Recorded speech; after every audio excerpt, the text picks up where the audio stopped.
John സദൃശവാക്യങ്ങൾ 5-ാം അധ്യായം 1 മുതൽ 23 വരെയുള്ള തിരുവചനങ്ങൾ.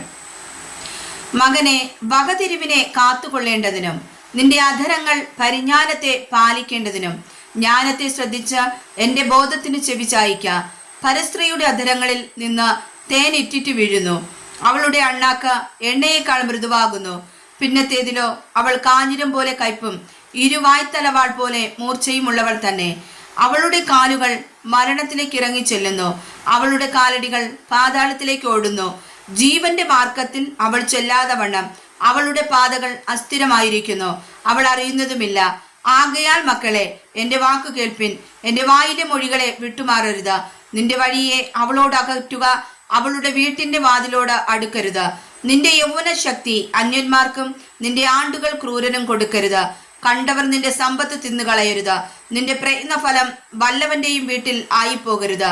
നിന്റെ മാംസവും ദേഹവും ക്ഷയിച്ചിട്ട് നീ ഒടുവിൽ നെടുവീർപ്പിട്ടുകൊണ്ട് അയ്യോ, ഞാൻ പ്രബോധനം വെറുക്കുകയും എൻ്റെ ഹൃദയം ശാസനയെ നിരസിക്കുകയും ചെയ്തുവല്ലോ. എൻ്റെ ഉപദേഷ്ടാക്കന്മാരുടെ വാക്ക് ഞാൻ അനുസരിച്ചില്ല. എന്നെ പ്രബോധിപ്പിച്ചവർക്ക് ഞാൻ ചെവി കൊടുത്തില്ല. സഭയുടെയും സംഘത്തിന്റെയും മധ്യേ ഞാൻ ഏകദേശം സകല ദോഷത്തിലും അകപ്പെട്ടു പോയല്ലോ എന്നിങ്ങനെ പറവാൻ സംഗതി വരരുത്. നിന്റെ സ്വന്തം ജലാശയത്തിലെ തണ്ണീരും സ്വന്തം കിണറ്റിൽ നിന്നൊഴുകുന്ന വെള്ളവും കുടിക്ക.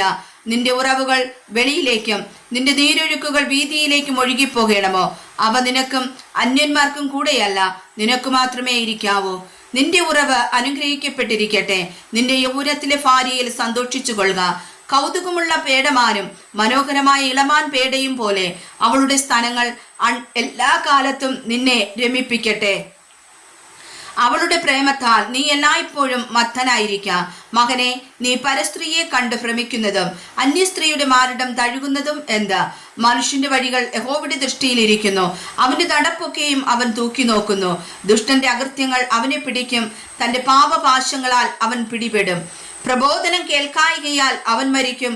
മഹാഭോഷത്വത്താൽ അവൻ വഴിതെറ്റിപ്പോകും. വായിച്ചതായ തിരുവചനങ്ങളാൽ കർത്താവ് നമ്മെ അനുഗ്രഹിക്കുമാറാകട്ടെ. ആമേൻ.